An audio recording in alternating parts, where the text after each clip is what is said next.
বিগত ২৪ ঘন্টা এবারের বিশ্বকাপের সেরা ২৪ ঘন্টা ছিল। ফার্স্টেই ফ্রান্স আর সেনেগাল। এই ম্যাচের ফার্স্ট হাফে সেনেগাল একদম ফ্রান্সকে চাইপা ধইরা বসে।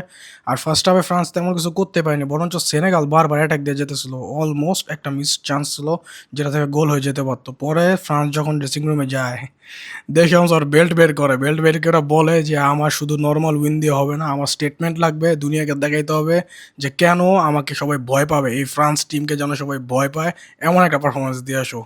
দেন সবাই নামলো। নাইমা ওরে ভাই! Bradley Barcola, Kylian Mbappe, Ousmane Dembele, Rayan Cherki, উফ! সবাই মিল্লা সেনেগালকে একদম চাপ দিয়া ধরছে। আর এমবাপ্পে কোনো নরমাল প্লেয়ার না। এমবাপ্পে হচ্ছে একটা ওয়ার্ল্ড কাপ প্রজেক্ট। ফ্রান্সের অ্যান্সার টু ব্রাজিলস পেলে। ও মাত্র ওর 3rd ওয়ার্ল্ড কাপে আছে। আর এট লিস্ট ও আরও 2টা ওয়ার্ল্ড কাপ খেলবে। অলরেডি ও টপ গোল স্কোরারদের লিস্টে 2 না 3 এ না 4 এ যেদিকেই হোক আর 2টা ওয়ার্ল্ড কাপ খেললে ওয়ার্ল্ড কাপের goal scoring, assist building and কোনো ধরনের মনে হয় না রেকর্ড ও বাকি রাখবে ভাঙার জন্য। সবই নিয়ে যাবে। ও একটা project, I am telling you. আর ওদিক দিয়ে নরওয়ে ইরাকের ম্যাচে আর্লিং হালান্ড, ও যে একটা ভাইকিং, ওর যে ফিজিক্যালিটি এটা ও প্রমাণ করে দিছে। ওর স্পিড, পাওয়ার, ও হচ্ছে একটা পাগলা গরুর মতো যে দেখবে না যে ডানে বামে সামনে পিছনে কি আছে। ও খালি দেখবে বল, দেখবে গোল পোস্ট আর একদম তেরা যাবে বলের দিকে। অ্যাট এনি কস্ট ওটাকে ওর গোল পোস্টে ঢুকাইতেই হবে। আর ও পারে। নরওয়ের হয়ে আর্লিং হালান্ড যত না ম্যাচ খেলছে তার থেকে বেশি গোল দিছে। এই stat itself it's a massive feat. রাতে এমবাপ্পে আর হালান্ডের এমন পারফরমেন্স দেখার পরে সবাই যখন সোশ্যাল মিডিয়াতে ঝড় তুলে ফেলছে যে এমবাপ্পে দিস, হালান্ড দ্যাট, ওরা এই করে দিবে সেই করে দিবে, এগুলি সব মেসে দেখলো সকালবেলা ঘুম থেকে উঠে আর বললো যে আচ্ছা পোলাপানগুলি বড় হয়ে গেছে, এদেরকে দেখাইতে হবে যে আসল ফুটবল কীভাবে খেলতে হয়। এরা যখন কোলে ছিল তখন মেসি ছিল ওয়ার্ল্ডের বেস্ট প্লেয়ার। আর আজকে ও আবার প্রমাণ করে দিচ্ছে যে ও কেন still now is the world's best player, the greatest of all time, the GOAT himself Lionel Messi.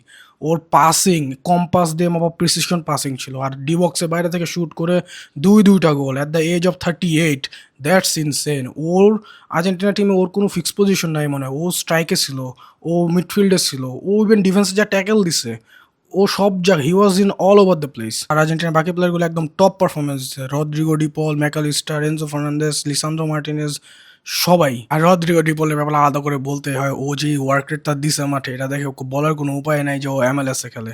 Argentina খেলোয়াড়দের একটা ব্যাপার আছে, এরা ডোমেস্টিকে যাই খেলুক না কেন, যে ফর্মে থাকুক না কেন, যখনই আর্জেন্টিনা জার্সিটা গায়ে দেয় এরা এরা অন্য লেভেলে চলে যায়। এরা সবাই এক হয়ে, এক ইউনিট হয়ে একদম অ্যাটাক করবে, এক ইউনিট হয়ে প্রপার ডিফেন্স করবে।